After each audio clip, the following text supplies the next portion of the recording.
Suivez-moi. Bonsoir, bonsoir. Oui, bonsoir Tia. Bonsoir Tia. Comment allez-vous? Oui, on est très content d'être là. Bon, Très bien. je vous ai entendu vous moquer de moi, hein, parce que ouais, y a des mots quand même qui sont... hein? Non, c'est pas grave. Hein. Non, On peut reprendre? Je vous mettrai au défi. Vous me connaissez, bon, hein? vous me connaissez. Oui. Bon, allez, vous avez vu, une fois de plus, une actualité sportive très, très riche, très intense. Qu'est-ce qui vous a marqué? De quoi avez-vous envie de parler, Mayelo? Alors, je parlerai plutôt du geste de Rashford. Un peu de douceur dans un monde de brut, pourquoi pas. Alors, depuis la fermeture en mi-mars des écoles en Angleterre, le gouvernement britannique avait décidé de stopper la distribution des repas en faveur des enfants défavorisés. Sauf que Marcus Rashford n'était pas véritablement de cet avis-là et il a véritablement fait bouger les lignes à cet effet. Il a mobilisé les réseaux sociaux ainsi que les radios locales et les télévisions locales afin que toutes ces entités-là puissent mobiliser des fonds pour pouvoir aider et le gouvernement britannique et ses enfants défavorisés. Alors, c'est ce mardi, suite à l'intervention du Premier ministre britannique, c'est ce mardi-là que officiellement le gouvernement britannique s'est engagé à soutenir Marcus Rashford pour cette lutte en faveur des enfants défavorisés. Ce sera plutôt 880 millions de francs CFA qui seront mobilisés pour pouvoir aider ces enfants. Ces enfants sont au nombre de 1,3 million en Angleterre qui bénéficieront de cette aide de charité. Voilà. C'est mon rêve d'aider ce genre de personnes en situation, voilà. Donc, je vois des joueurs aider à mettre beaucoup d'argent comme ça dans l'aide humanitaire, c'est déjà bien. Et moi, j'encourage tous nos joueurs. Et voilà, si vous ne savez pas où investir, ça aussi, c'est bien. Parce que ce sont des personnes qui en ont besoin. Votre amour, qui ont besoin de la nourriture. Parce qu'il y a des gens qui ne mangent pas. Hein. Ils mangent chaque matin. Ça, c'est mon C'est un excellent investissement. Parce que peut-être que ça ne rapporte pas d'argent en retour, mais au moins, ça rapporte des bénédictions. Des bénédictions, des grâces. Oui. Oui, effectivement. Eh oui. Bon, Jojo, on continue avec vous, pourquoi pas? On va parler du Barça. Qui dit Barça parle de Lionel Messi. Vous savez, moi je suis un papato pressé. Vous savez, on parle de Messi qui veut partir. Il veut partir où? Bon, on ne sait pas. On nous dit qu'il veut partir à Man City, à Manchester City, mais l'entraîneur là-bas ne veut pas. Voilà, donc lors d'une conversation téléphonique... Ah bon? Mais non, laissez-moi dérouler. Lors d'une conversation téléphonique, il y a Messi qui a avoué à son ancien entraîneur, Pep Guardiola, pardon. Voilà, j'oubliais son nom. Voilà, qu'il avait des intentions de quitter le Barça. Mais son entraîneur lui a dit, franchement, nous, on n'a pas beaucoup d'argent pour payer ta clause libératoire. Parce que 460 non, c'est trop, milliards de nos francs CFA. Voilà, ça achète tout un pays. Donc son entraîneur lui a dit, c'est mieux que tu restes au Barça, parce qu'au Barça, actuellement, tu es la star. Il y a beaucoup d'enfants qui t'admirent, il y a beaucoup de fans qui sont pour le Barça, parce que tu es là. Donc si tu t'en vas, c'est pas bien. Et nous, dans mes balades, moi, particulièrement, dans mes balades, Bobo, je suis tombé sur une réunion de crise des supporters du FC Barcelone. Voilà. Ah bon? J'ai les photos, j'ai les images. Ouais. Et j'étais là-bas pour décider du sort du Barça. Comment trouver des solutions pour que Messi reste au Barça? C'est le plus important en ce moment. C'est à Bobo qui se réunissent. Effectivement, à Bobo, voilà, ça c'est la zone. Pour décider du sort de Messi. Voilà, c'est la zone de confort des supporters de Messi. Parce que franchement, moi je suis là-bas, moi c'est une commune que j'adore. Et moi j'étais à cette réunion-là, j'ai assisté. Et puis bon, ils ont conseillé même à Pep Guardiola de dire à Messi que franchement, s'il s'en va à Man City là-bas, ils vont tout casser au Barça là. Du coup, voilà. Donc, alors, attendez, non mais mesdames et messieurs, c'est extraordinaire. On apprend beaucoup de choses sur le plateau de la Grande Team. C'est-à-dire que l'avenir de Lionel Messi se décide à Bobo. Décide à Bobo, effectivement, par les supporters du FC Barcelone. Et c'est très bien déjà de voir ce genre de supporters. Eh bien, moi, je vais me promener demain à Koumassi pour voir s'il n'y a pas une autre réunion de crise encore. C'est ça. Très important. On pense que ce sont les Blancs là-bas qui décident, alors que c'est ici à Bobo. On décide du sort de Messi. C'est très important. Moi, j'ai les images. Sur la photo, vous n'aviez pas la même coupe de cheveux quand même. Ah, mais est-ce qu'on me voit sur la photo? C'est mon... Ouais. Non, c'est pas moi. Là. Non, c'est juste pas moi. J'ai juste capté l'image pour vous envoyer ici. Parce que je suis un très bon journaliste, reporter de guerre. D'accord, merci. Non, n'allez pas plus loin. Je vous en prie, Tia. Si vous avez besoin d'informations, n'hésitez pas à me contacter parce que je suis très fort dedans. D'accord. Eh bien, c'est très gentil, On va passer le relais à notre Ballot. Oui. Bonsoir, Ballot. Bonsoir, Tia. Alors. Très bien, oui. Le drapeau ivoirien est à l'honneur du côté de Tunis, car Fousseni Koulibaly et Ouattara Ibrahim sont champions de Tunisie avec l'Espérance de Tunis. L'Espérance de Tunis qui décroche son 4e titre consécutif, la 30e de son histoire. Après 23 journées, les Saints et Or ont enregistré 16 victoires et 7 nuls. Très bon bilan. Ils ont donc engrangé 55 points et une différence de but de plus de 27. Ils ont débuté cette conquête de ce 30e titre par un impressionnant départ avec 5 victoires en autant de sorties.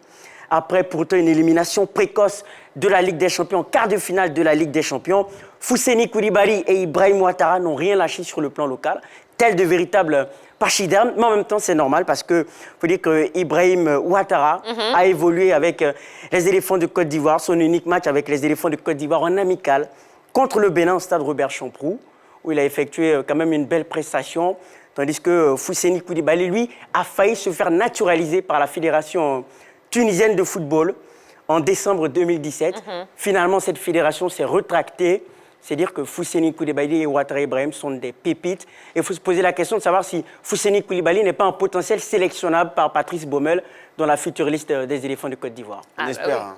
Parce que quand ils sont bien là-bas, on les prend, on les garde là-bas. Maintenant, quand voilà, ce sont des joueurs qui évoluent sur une autre planète là-bas, on les veut. Alors qu'il y a des gens qui jouent en Afrique qui sont bien, qui sont des Ivoiriens. On les voit, ils évoluent, ils sont déjà bien ici. Mais sélectionner les gens qui jouent ici, au lieu de partir sélectionner des gens qui jouent quelque part d'autre, en Amérique latine, en Amérique du Sud, bon, on ne sait pas. Mais à un moment donné, il faut qu'on privilégie. Bon, moi, je sais pas. Mais il reste quand même des Ivoiriens, non? Est-ce que changer de... Non, mais appelez-les en sélection pour qu'ils jouent pour nous. C'est le plus important. D'accord. En fait, c'est un appel aux sélectionneurs. Patrice Baumel, d'appeler... de recruter le local. De recruter des joueurs voilà, qui seront joués là-bas parce qu'on ne les appelle pas ici, ils ne sont pas appelés par des clubs d'ici. Ils seront joués là-bas et puis mouillent le maillot, on veut les naturaliser. Et ça, c'est bien dommage. Hein. Bon, après, c'est nous qui voyons. Non, c'est pas vous qui voyez, mais ça, c'est la parole d'un fanatique de football, d'un Ivoirien. Après. Oui, mais sauf que Jojo, Fousseni avait déjà été appelé par Hervé Renard. Ah oui, mais voilà. Le Renard, il est malin. Toujours malin. Merci. Allez. Il a osé. Allez, on finit avec vous. Oui, on revient en Côte d'Ivoire avec la Fédération des Jeux de dames. Alors, les Jeux de dames sont considérés comme un sport. Oui, c'est un sport. Ils ont une fédération qui est reconnue par le ministère des Sports, d'ailleurs même avec l'image que nous voyons au niveau de la photo. Le monsieur en orange, blanc, vert, avec la casquette orange, était le représentant du ministère des Sports à l'ouverture de la saison du côté de cette fédération. Donc voilà, avec tout ce qui s'est passé là-bas, Joël Youzan a décroché le premier prix. Et puis du côté des dames, c'est Marie-Pascale Lorugnon. Mais il faut savoir que c'était, comme je le disais, la première compétition au niveau de cette fédération. La deuxième compétition, ça sera la Coupe nationale. La date n'a pas encore été donnée par le président Goué Fabrice. On attend de voir quand va se disputer cette Coupe nationale. D'ici là, il faut savoir aussi qu'il y a eu pas mal d'athlètes ou de compétiteurs qui étaient au niveau de cette première partie, au niveau de la saison. Une soixantaine de compétiteurs du côté de Cocody. Cocody, il faut savoir aussi que c'est là-bas désormais que va se trouver le siège de la Fédération ivoirienne des Jeux de dames. C'était à Yopougon. Ils ont déplacé la fédération pour envoyer désormais à Cocody. Il y a une section féminine dames. Pour les dames, pour le jeu de dames, c'est ça? Bien sûr. Et à cette compétition, il y avait 3 dames. Voilà. Et la première, c'est Marie-Pascale Lorugnon. Et puis ensuite, il y a eu une jeune athlète, je dirais, entre 13 et 14 ans. Elle s'appelle Emmanuelle Grace Aka, quand même, qui a été intéressante. C'est vrai, elle n'a pas encore le niveau de Marie-Pascale Lorugnon, mais au niveau de cette fédération, elle est en train de créer son petit chemin. En fait, je suis agréablement surprise de constater qu'il y a des dames qui jouent aux dames. Ah, moi, pareil avec moi. Hein. Même, des jeunes gens même qui s'adonnent à cette discipline. Parce que nous, on ne savait pas. On a pour habitude de voir nos papas là jouer aux dames. Effectivement. Nos papas retraités là jouer aux dames. Mais voir des jeunes gens jouer aux dames, des jeunes filles jouer aux dames, c'est étonnant. Hein. Aujourd'hui, c'est une discipline. C'est une discipline. Au plan international, il y a une fédération. Et la Côte d'Ivoire, quand même, est bien représentée avec surtout des athlètes qui sont champions d'Afrique. Et bien voilà, on se forme bien du côté. Et puis, il y a un réel engouement, hein, puisqu'on se rappelle qu'en avril 2018, la Côte d'Ivoire a organisé les championnats du monde avec le champion en titre, le russe Alexander Vacha. Bon, je ne maîtrise pas trop son nom, malheureusement, mais voilà, le champion en titre, il est russe, Alexander Vacha. Ah oui. Et il y a même, au niveau de cette discipline, il y a des compartiments. Et il y a un Ivoirien même qui est champion du monde dans disait compartiment, il s'appelle Joël Hatsé, qui malheureusement n'était pas présent lors de cette ouverture de la saison. On espère le voir au niveau des compétitions à venir. Donc, comme vous étiez en train de le dire, c'est une discipline à part entière. C'est vrai, on voyait ça comme peut-être un loisir, mais c'est une discipline au niveau du monde entier. Donc voilà, les Ivoiriens... Allez, petite question pour gagner le brassard, là, d'entrée de jeu. Oui, effectivement. Est-ce que vous connaissez le petit nom, hein, vous avez évoqué Joël Hatsé, son petit surnom. Comment on l'appelle? Jojo. Jojo? Non. Non. Allez, mon brassard. Je dirais... Allez, son petit nom. Le maître? Non. C'est Maître et maître. Le maestro? Non, en fait... Je garde mon brassard. Ça un peu... L'académicien. Ah oui, je ne savais pas. Bah, d'accord. Voilà. Eh ben voilà. Il est très bon. D'accord. Eh ben voilà hein, ce qu'on pouvait vous dire hein, concernant donc cette discipline. Mais ça, c'est pas les vrais champions. Hein. Ça, c'est juste des gens qui sont inscrits sur une liste et puis qui sont champions. Ah non. Moi, je parle des champions de nos quartiers, là. Il veut parler des champions de son quartier. De nos quartiers, là. Il y a un tonton, on l'appelle Erico. Il doit s'inscrire aussi parce qu'il est très fort. Mais justement, l'intervention de Jojo m'emmène à poser une question, Henri Jo. Est-ce qu'il y a des catégories d'âge pour participer aux différentes compétitions? Parce qu'on a nos grands frères, nos tontons qui sont... Ah, nos tontons, là. Oui, il y a des catégories, mais lors de cette ouverture de la saison, tout le monde a compéti dans une même catégorie. Donc, ils n'ont pas reparti en fonction des différentes catégories. Sinon, il y en a des catégories des plus petits aux plus grands. Voilà. Ah ouais, c'est très important. D'accord. Allez, on va marquer une première page de publicité. Hein. On va se retrouver dans un instant. Il y aura beaucoup de choses. Notre invité va nous rejoindre sur le plateau. Et puis, il y aura l'interview exclusive de Danny Green, ce joueur des Lakers, des Los Angeles Lakers. Ils sont en plein play-off en ce moment, mais il nous a accordé un petit peu de temps. Il s'est confié au micro de la grande team. Ce sera une exclusivité à vivre, évidemment, sur la 3. Donc, ne bougez surtout pas. On a un super programme, rien que pour vous. Allez, on est parti pour la deuxième période de la grande team. Merci d'être avec nous. On est en direct jusqu'à 22h. Et vous savez, plus on est de fous, plus on rit. Donc n'hésitez pas, passez le message autour de vous. On est disponible sur le canal 203, StarTime 740, la TNT numéro 3 ou encore sur l'application RTI Mobile. Donc vraiment, aucune raison de ne pas partager. C'est 90 minutes de sport avec nous du lundi au vendredi de 20h30 à 22h. Un petit remplacement sur le plateau de la grande team. Yves Boris, vous êtes arrivé. Bonsoir. Oui, bonsoir Tia, bonsoir aux téléspectateurs. Toujours élégant, Yves Boris. Yves Boris, saluez-nous s'il vous plaît. Oui, bonsoir. Bonsoir, Henri Jo. D'accord. Alors, on vous rappelle qu'on a une question fil rouge. Alors, d'après vous, doit-on reprendre les compétitions locales en attendant l'élection du nouveau président de la Fédération ivoirienne de football? Eh bien, dites-moi ce que vous en pensez sur la page Facebook de la 3, comme d'habitude. Et puis, on se fera un plaisir de vous lire. Voilà, la tablette est là, la tablette est bien chargée. Il est temps de recevoir notre invité de ce soir. Président de l'association Foot Attitude. Eh bien, notre invité combine bien sport, action sociale et action citoyenne. Merci de recevoir, comme il se doit sur le plateau de la grande team, Monsieur Régis Lemon.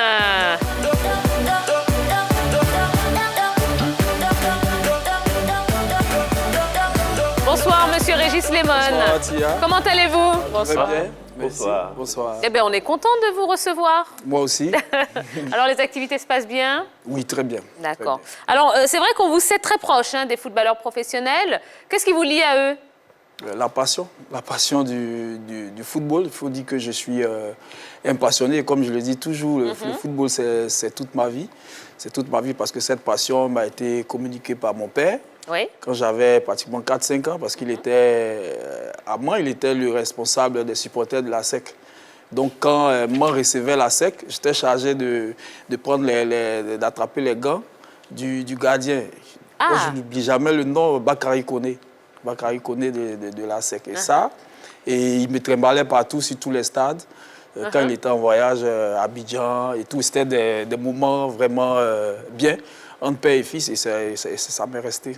Ah bah oui, ah oui. Vous êtes très proche des joueurs, je dirais. La première, je dirais, comme on le dit, la première amitié avec un joueur, ça a été avec quel joueur, au juste? C'est parti de quel joueur? La première amitié, ça a été Bokar Atu. Comment ça s'est fait? Bokar Atu, parce qu'il était ami à ma petite sœur. On était amis. Ah, et d'accord. voilà, on a sympathisé. Et bizarrement, on a le même anniversaire. Donc, ça a tout de suite collé. On était comme des jumeaux, mais j'étais son grand frère. D'accord. Et puis, c'est parti comme ça. Et il faut dire, moi, j'étais étudiant au Ghana. Au Ghana, quand le Ghana s'est vu attribuer l'organisation de la CAN 2008. Alors, je me suis dit, c'est certainement un signe du bon Dieu de pouvoir voilà, quoi, profiter de cette chance-là. Et j'ai eu la chance de travailler avec la Fédération ivoirienne de football sur cet événement. Et voilà, ça m'a permis de rentrer à l'intérieur de cette équipe et de faire plein d'amitié. Alors, parlons de votre association, hein, Foot Attitude. Déjà, pour ceux qui ne savent pas, si vous deviez la présenter en quelques mots, qu'est-ce que vous diriez? Et puis ensuite, comment vous est venue l'idée, hein, justement, de créer cette association? Foot Attitude, en fait, c'est une organisation de développement social par le football. Donc, nous, on promeut la culture de la paix, la démocratie et le leadership jeune en utilisant les valeurs du football. Comment l'idée est venue? C'est simple, hein, c'est l'histoire de la Côte d'Ivoire. Parce qu'au plus fort de la crise, on n'avait que cette équipe-là, notre équipe nationale, les éléphants, qui était le lien entre les factions rivales. Et quand on a eu la première qualification pour le mondial, on a vu, hein, la ligne de démarcation a été franchie, les frères ennemis se sont retrouvés de part et d'autre, et il y a eu l'appel de Khartoum, où les éléphants se sont mis à genoux. Ensuite, il y a eu le ballon d'or de Didier à Boaké, et ainsi de suite. Ce football-là a permis à ce qu'on appelle un dégel, voilà, des tensions entre les différentes factions. Et ça nous a donné l'idée d'aller plus loin avec ce sport, vu que c'est le sport roi. Tous les Ivoiriens adorent ce sport. Pourquoi ne pas l'utiliser comme un outil d'éducation et de développement? Absolument. Alors aujourd'hui, quel est l'apport des footballeurs professionnels dans vos actions? Il faut dire, depuis la création de l'organisation en 2008, ils nous sont d'un grand concours. Déjà en 2009, quand nous avons lancé notre première activité, qu'on a dénommée Élection Fair Play, tout le monde y gagne, qui était une campagne de sensibilisation à la tenue d'élections sans violence. En 2010, il faut dire que nous avons approché la FIF, c'était avec le président Anoma, qui nous a tout de suite mis toute l'équipe à disposition. Donc nous avons enregistré des spots. Et tout le monde a participé, Didier, Yaya, vraiment toute l'équipe a participé. Et ainsi de suite, ils nous accompagnent toujours sur nos programmes. D'accord. Ensuite, nous avons vu un autre engagement citoyen, Élection Sepagnaga. C'est vrai, là c'était en dehors du football. Mais déjà, comment c'est venu? Peut-être c'est dans la lignée de Foot Attitude ou c'est un projet qui est venu après, à ou à pas?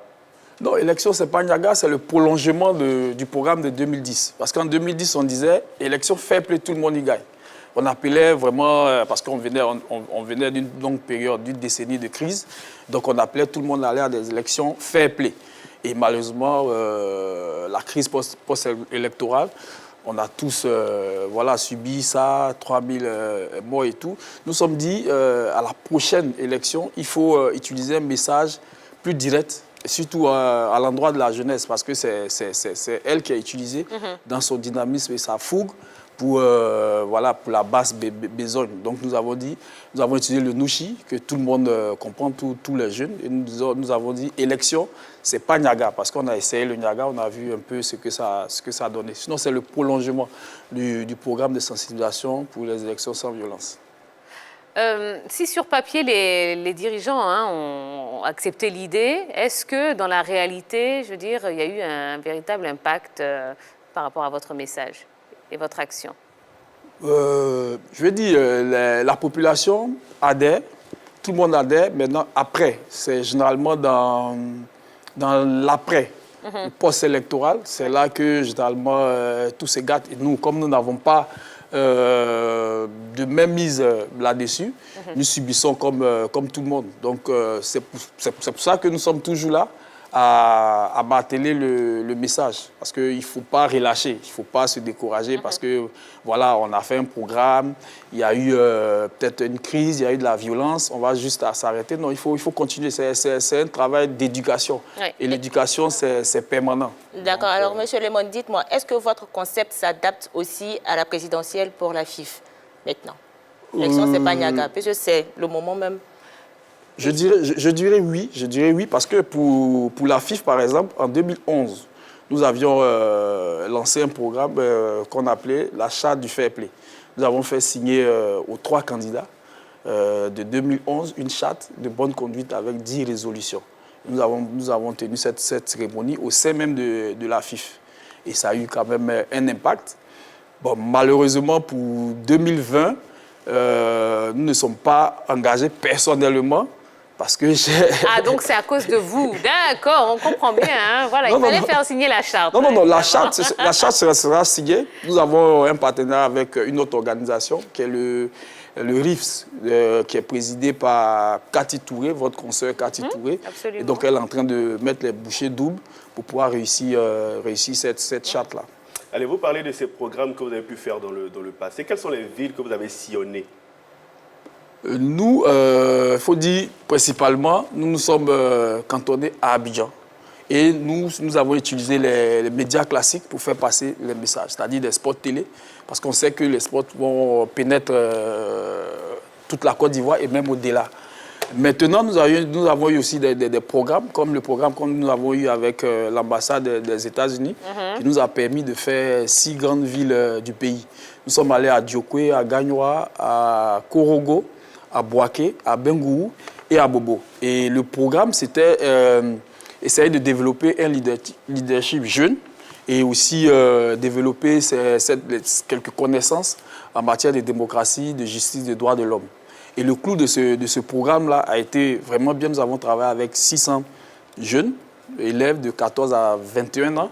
Et à la fin, nous avons retenu 8 qui ont effectué un voyage aux États-Unis grâce à l'ambassade. Donc, ils ont pu pendant 1 mois s'imprégner d'une autre culture, de la culture américaine. Ils ont découvert beaucoup de choses pour des jeunes venant de Diokwe, de Gagnoa, de Korogo. C'était vraiment le rêve. D'accord. Alors, on va revenir au football et puis à votre association. Est-ce qu'aujourd'hui, vous avez le sentiment que les sportifs professionnels, mais de façon générale, hein, vraiment, on ne parle pas que des footballeurs, mais des sportifs de façon générale, contribuent efficacement au développement du pays, notamment sur le plan social?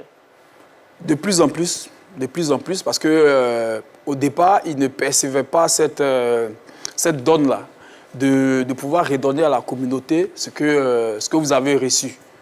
Donc, je pense que maintenant, avec la prolification d'organisations et d'initiatives comme la nôtre, nous les voyons de plus en plus s'engager.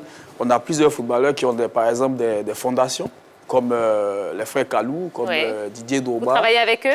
Oui, justement, je travaille avec Bonaventure, voilà, sur plusieurs projets. Et aussi, bon, je connais un peu tout le monde. Donc, il faut dire, aujourd'hui, ils en prennent conscience, même les plus jeunes. Donc, ce qui fait que c'est tellement facile de les approcher et de parler de ce genre de choses-là. Et cette facilité-là vous a permis quand même de solliciter les footballeurs lors du dernier ASEC Africa. Déjà, comment c'est parti l'idée de faire participer tous ces professionnels-là autour de ce derby qui, quand même, avait perdu un peu de sa saveur, mais avec l'implication et tout ce qui a été fait comme contribution? On a vu, je dirais, plus de 10 000 personnes au stade Félix-Houphouët-Boigny lors de ce match entre l'ASEC et l'Africa. Déjà, comment c'est parti? Qui a été le premier à réagir par rapport à tout ce qui a été fait comme sollicitation? En fait, il faut dire, bon, je vais profiter de votre micro aussi pour saluer tous ces jeunes Ivoiriens là, qui sont très dynamiques, qui donnent aujourd'hui de leur temps et de leur intelligence pour faire bouger les choses au niveau du football et de l'engouement. Il y a vraiment, vous rendez compte sur les réseaux sociaux comment ça bouge. Et merci aussi à votre émission qui aussi contribue. Il faut dire, c'est parti simplement d'un constat. Depuis quelques années, moi, quand je suis rentré à Abidjan, je partais et même tous les derbys auxquels j'assistais, il n'y avait pas plus de 300 personnes. C'était un spectacle vraiment très triste. C'est-à-dire d'une tribune à une autre, on pouvait se parler. Et c'était désolant. Nous qui avons connu la grande époque de la rivalité ASEC Africa avec nos parents, avec nos amis et tout, c'était vraiment triste d'aller d'un stade Félix Houphouët-Boigny vide. Quasiment vide. Donc, depuis 2-3 ans, je crois qu'il y a des initiatives qui sont nées sur la toile, sur Internet, et qui ont essayé de motiver les choses. Il faut dire aussi que la prolifération des médias aussi a joué dans cette amélioration-là. Donc, il y avait ces initiatives qui étaient sur le net, et nous avons juste profité de ça et apporté quelque chose. Moi, j'ai appelé Franck Kessé, parce qu'on discute sur WhatsApp, et lui, il est très africain, parce que moi, je suis Mimo. À moi, et on se teasait, on faisait des paris. Et je lui ai dit, au lieu de parier, essaye de voir les autres, envoyer de l'argent, on va juste prendre des tickets pour renforcer la mobilisation, et que les gens aient, même pour ceux qui ne veulent pas dépenser l'argent, qu'ils aient l'opportunité d'aller au stade et de revivre ces grands moments-là. C'est là, il a trouvé l'idée géniale. De fil en aiguille, il a appelé les autres, Eric Bailly, il a appelé les autres, Wilfried Cadon et tout ça. Lequel a acheté le plus de tickets alors? Lequel? Oui. Non, je ne vais pas... Qui a été le plus généreux? Le plus généreux, moi je disais avec Bouygues Kessié. Kessié? Même lui qui a adhéré en premier à l'idée. Et même il y a l'autre, Délis Simon, qui est allé plus loin, qui a même offert une prime aux joueurs de l'Africa. Donc, en fait, il faut juste user des recettes disponibles aujourd'hui pour pouvoir faire bouger les choses. C'est vrai que c'est compliqué, mais c'est pas impossible. Eh bien, très bien. Allez, on a plein de choses à se dire. Là, on va parler de la FIFA et des conséquences du blocage. C'est vrai que depuis vendredi dernier, la FIFA a invité la Fédération ivoirienne de football à suspendre le processus électoral. Objectif pour l'instance mondiale, voir clair dans le dossier, comme on dit. Alors voilà 4 jours que le processus électoral a été suspendu. Quel sentiment vous anime aujourd'hui ? Allez, on commence avec vous, Monsieur Lemon. Il faut dire que c'est un spectacle désolant qui s'offre à nous depuis pratiquement plus d'1 mois. Pour une simple élection, avoir tous ces rebondissements et tout, moi je trouve que on oublie, on a mis de côté l'essentiel, qui est les athlètes et leur bien-être. Parce qu'aujourd'hui, on ne se pose même pas de question de savoir de quoi vivent ces jeunes-là qui ont décidé de faire du football leur métier. En plus du corona, qui est venu mettre un bémol à leur train de vie, qui n'était pas déjà très reluisant, nous avons encore cette crise qui perdure, alors que, normalement, le samedi, je crois, il devait avoir élection. Le samedi qui vient là, c'est le 5 septembre. Le 5, là, il devait avoir élection, et on ne sait même pas quels sont les candidats à ce stade-là. Donc, c'est vraiment un spectacle triste pour moi. Allez, spectacle désolant, il le dit, mais moi je vais dire qu'il faut plutôt avoir une attitude de sérénité, une attitude calme, parce que l'émission de la FIFA dans ce processus est une bonne chose, parce qu'elle nous permettra bien évidemment de connaître la vérité. Nous restons toujours sur cette même dynamique depuis la dernière fois.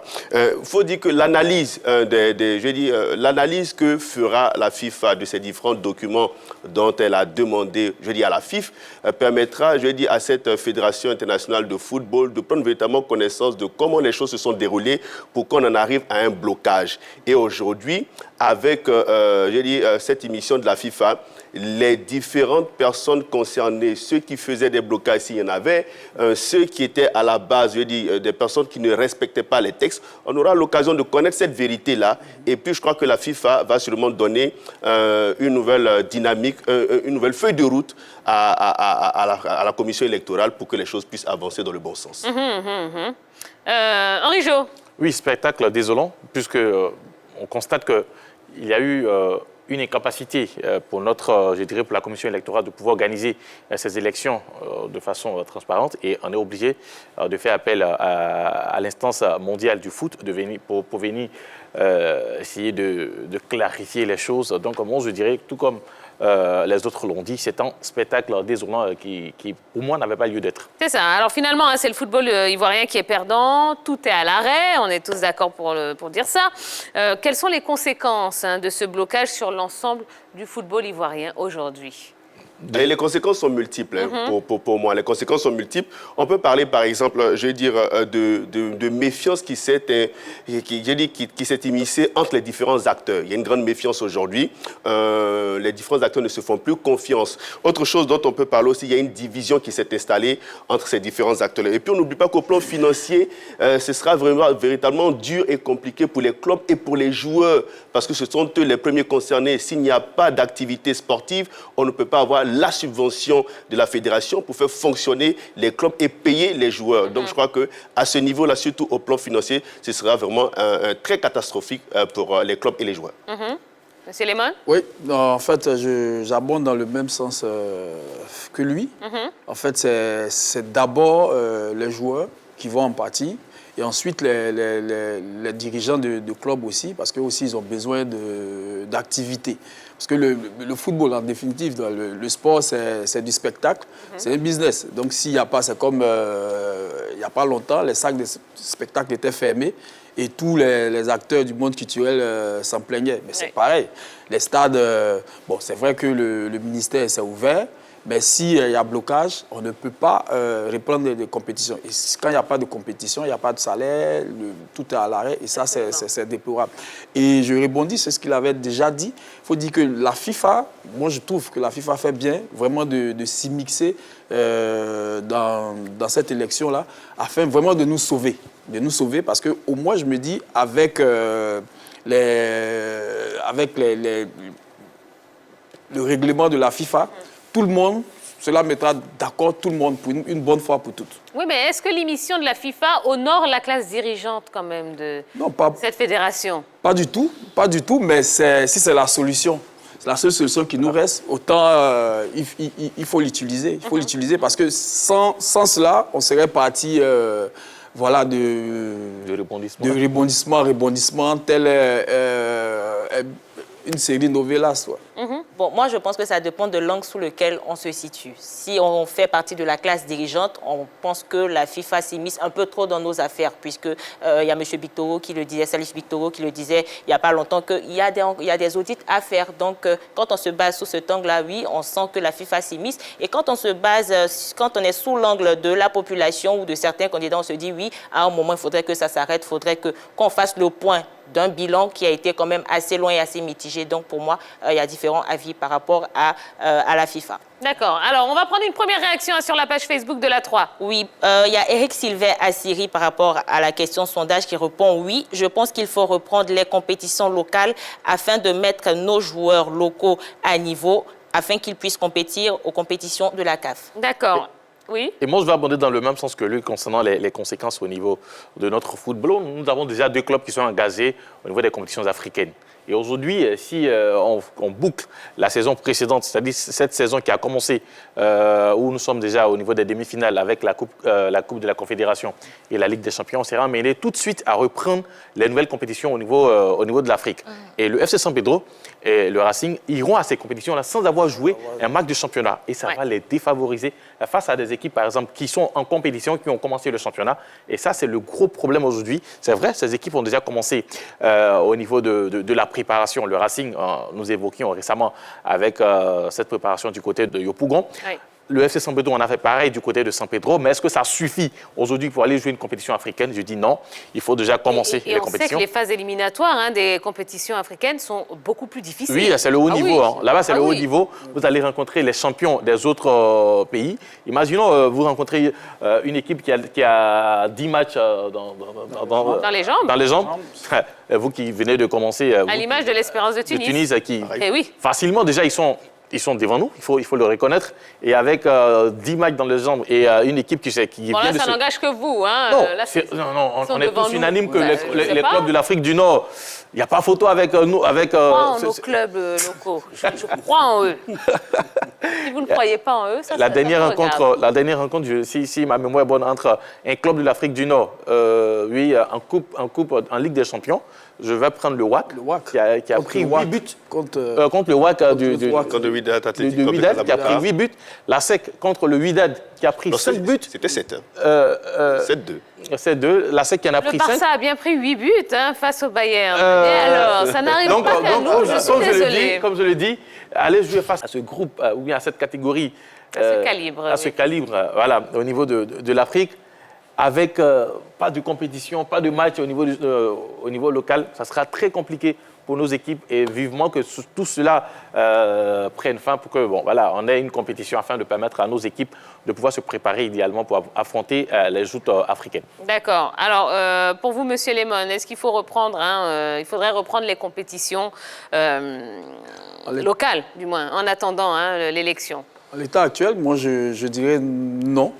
Non, c'est vrai que ça pénalise les athlètes, ça pénalise les clubs. Mais aujourd'hui, il y a carrément rupture de confiance. Qui organisera cette compétition? Le président de la Ligue, les candidats. Qu'est-ce qu'il faut faire? Est-ce qu'il faut réaménager tout cela alors que des clubs sont engagés officiellement avec des candidats? Est-ce que... ils ne seront pas pénalisés vis-à-vis d'autres clubs et tout. C'est tellement compliqué qu'il faut vraiment... c'est un sacrifice que tous les acteurs doivent faire, d'aller. Et ça leur donne l'occasion de parler tous d'une même voix pour que cette élection arrive au plus vite et qu'on en finisse et on passe à autre chose. C'est ça. Et il ne faut pas oublier qu'il y a aussi une incertitude au niveau de la Ligue 2, parce qu'on ne sait pas si on doit jouer le tournoi qui va permettre aux deux de monter. Enfin bref, et ça concerne le Stella. Effectivement, oui. L'US Bafing et le Stella, les deux équipes ne sont pas du tout d'accord pour jouer ce tournoi. Voilà. Donc déjà, ces élections ont montré toutes les divergences qui étaient au niveau de ce football ivoirien. C'est vrai, il y a 3 ans, il y a eu l'avènement du GX et puis l'apaisement après avec le président Sidi avant la fin de son mandat qui a dit il prônait l'apaisement. Oui. On a cru que cet apaisement-là, ce message-là avait été entendu, mais non, avec ces élections, on constate qu'il y a tellement de divergences au niveau de notre football. Déjà, il faut chercher à régler, il faut chercher à assainir ce milieu-là avant de une probable reprise au niveau des compétitions. Mais quoique cela n'empêche que ça défavorise nos équipes qui sont engagées dans les compétitions africaines. Allez, moi, c'est un non catégorique. Un non catégorique, il ne faudrait pas répondre maintenant, à cause de tout ce qu'ils ont pu évoquer. Cette crise a révélé tous les tares qu'on pouvait constater au niveau de la Fédération ivoirienne de football. Beaucoup de divisions, beaucoup de mesquineries, beaucoup de choses qui se sont faites. Donc je crois qu'aujourd'hui, il faut que les joueurs et les clubs acceptent qu'il faut un mal pour un bien.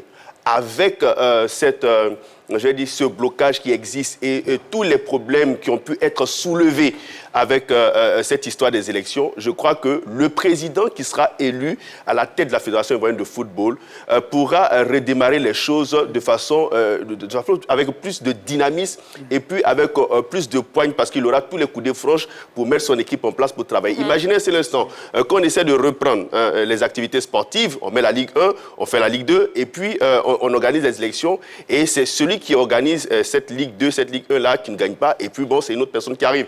Vous imaginez sur l'instant ce que ça va engendrer, passation de charge, celui qui va venir, peut-être qu'il a une autre vision de cette Ligue 1, de cette Ligue 2. Donc je crois qu'il faut attendre, il faut que tout le monde soit calme, attendre les résolutions de la FIFA pour que l'équipe dirigeante qui sera portée à la tête de cette fédération puisse travailler. C'est ça, et vraiment le mot d'ordre, c'est calme et sérénité dans cette élection. On sait que ce n'est pas évident, mais en tout cas, il faut essayer vraiment de travailler dans ce sens-là. Un nouveau message sur la page Facebook de la 3. On a le message de Ludovic Nibo qui dit « Toute compétition a besoin d'être financée et là, nous sommes en crise. Il faut terminer les élections afin de poursuivre toute activité. » Alors, dernière question. Quelle pourrait être l'issue de cette crise ? Allez, tour de table, rapidement. Voilà, moi, je plaide toujours pour nos équipes engagées en compétition africaine. Déjà, s'il y a blocage, si on va de rebondissement en rebondissement, il faudrait que la FIFA peut-être prenne ses responsabilités, un comité de normalisation, à mon sens, pour essayer d'assainir tout ça, organiser les compétitions et peut-être dans 6 mois, essayer d'organiser ces élections-là. Voilà. Allez, pour 4 situations s'offrent à la FIFA pour régler notre problème.